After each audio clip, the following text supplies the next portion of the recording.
quite clear in the reports what the real issue here is. It's not education. It's not lack of education. It's poverty. It's just sheer poverty. Lots of it. But no one wanted to look at that. At this point in time, Wales effectively become a militarized zone. They would get asked the schoolmaster to translate the question into Welsh so that the child understood what the question was, and then would expect the answer in English. They do what all lawyers do when you can't win on the facts.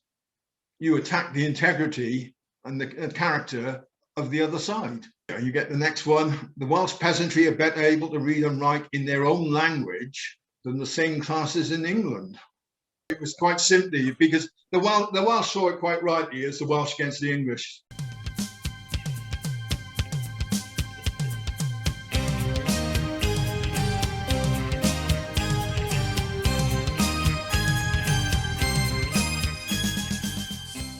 Yes. There was also a lot of fear because as well, what they could see coming, don't forget, because we're not that far now from the French Revolution and the other revolutions that happened in Europe. They were really scared that these insurrections could tip into could spread and tip into a full range of things. So we then got on to what we're going to do about it, guys. What we're going to do about it. You can see that this Lyndon character, when you read his reports, he loves putting the boot in. He loved it. He is a real hatchet man, you know. So, and I can see why Shuttleworth chose him. So you've got three completely different personalities, and that's why I think it's worthwhile people reading these reports, because you can, once you read them, you can actually sense the personalities. You can see what they were doing. But yes, it was quite clear to me that his job was to make certain that what they wrote supported the narrative that the Parliament wanted. Okay, so Shuttleworth issued a pile of instructions to them, which were all up there. I mean, there was, when you look at it, that's all pretty objective. It's what you would expect nowadays. You know, right? I want you to go out there. I want you to look at this. I want this thing. But I think the first instruction of all, to direct an inquiry made into the state of education in the Principality of Wales, especially into the means afforded to the labouring classes of acquiring the knowledge of the English language.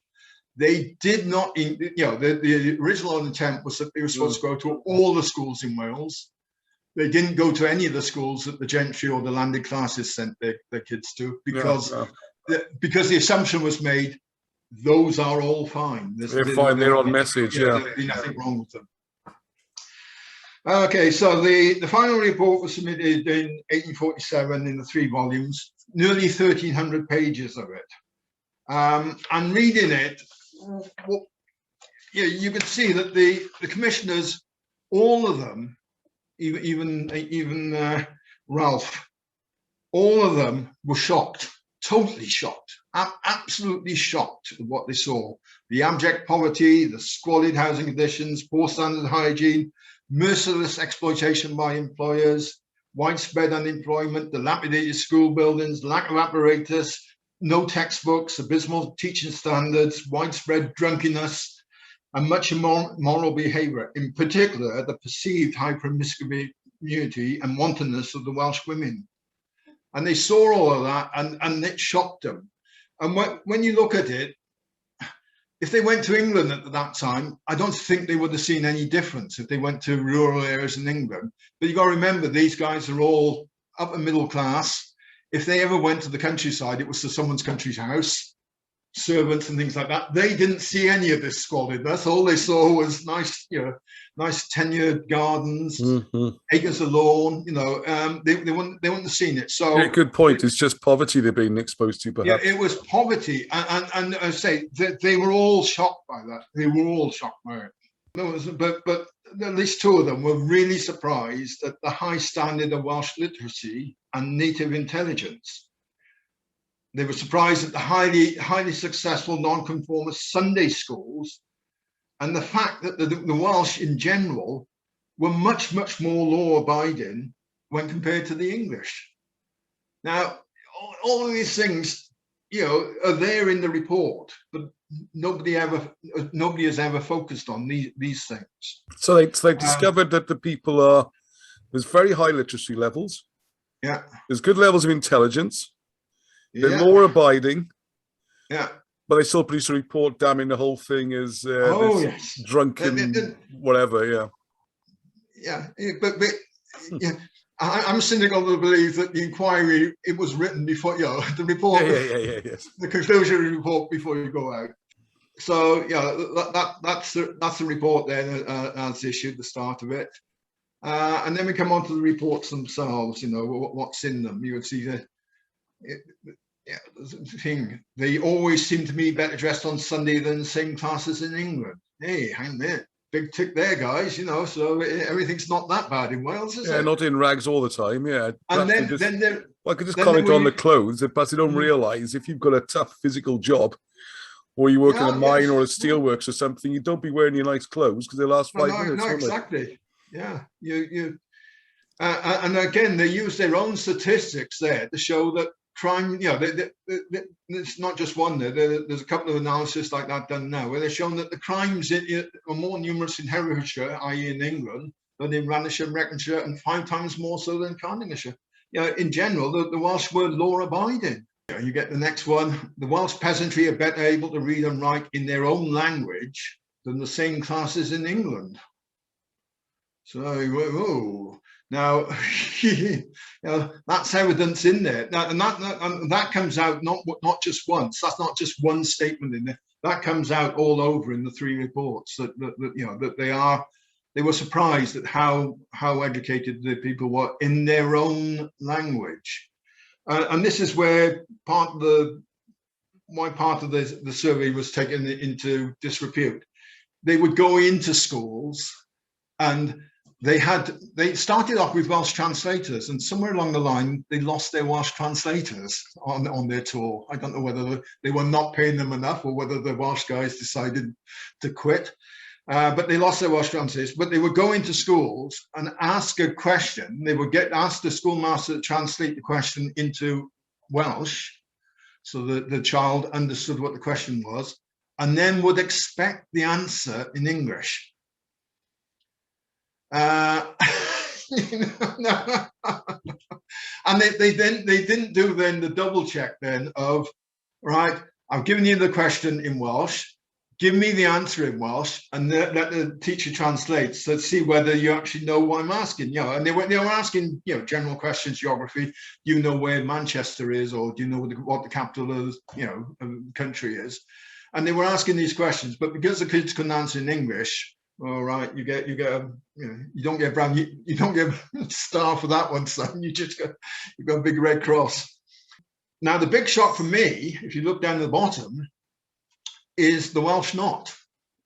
I'd always been led to believe and been taught that the Welsh Not came in after this, the treachery of the Blue Books, and was something that was being imposed by English teachers on Welsh school kids. Now, in here there is the only one mention of it, but in here it's quite clear that this is being used in Wales by Welsh teachers on Welsh school kids. It was invented in Wales. It wasn't invented in England. So that's one of the big shocks to me, is that this the Welsh Not is a Welsh invention. Something that if I told my grandmother that, who was subject to the Welsh Not in the 1920s even, if I told my grandmother that, she would, I think she'd beat me over the head with a Welsh Not, I think. It was imposed by the English. She was adamant about it. But invented in Wales, another thing that we did. The thing that astonished me was the number of schools in Wales at that time now. There were thousands of them. You look at it today, the number of schools we've got in Wales today is just a small fraction of what reducing all the time, at that time. And then the other thing is, you're going down to the bottom one there, Bryn Mawr reeks with dirt there, no lamps or effective drainage, and though so many years have elapsed since the Chartist outbreak, not the slightest step has been taken to improve the mental or moral condition of this violent and vicious community. Neither church nor school has been established by those who employ the people or own the land, and the only step that's been taken for their benefit is that of establishing, within a week or two at the time, police station. So you can see what the focus was at the time. You know, we're not interested in educating you. Oh, we're at the Iron Masters and people like that. We're not going to educate you. We want educated people, but we're not going to pay to be re-educated. We're just going to get in a police station. So what, you know, when you don't misbehave, we got somewhere to put you. All education is, at the end of the day, is to provide an educated, but more importantly, compliant workforce. And whenever you look at things, right, when computers come in, oh, we want more people doing some computer science and things like that. No, it's not for your benefit, guys. It's because we want to take advantage and make money out of it, and we want compliant workers who've got the knowledge. And it's all about education and compliance. And then the next thing then is the immorality. Now, the problem with this is if they went out and did the same survey in England at the time, in rural areas, they would have got the same result. We were no more, the Welsh were no more immoral than the English. The fact is that these guys were going out there, and they were recording this. The big question is, you've got to ask is, why were they recording this? They were out there to look at the schools. What's the morality of that got to do with education or schools? You know, it's got nothing to do with it, and we'll come to the reason for that in a little while.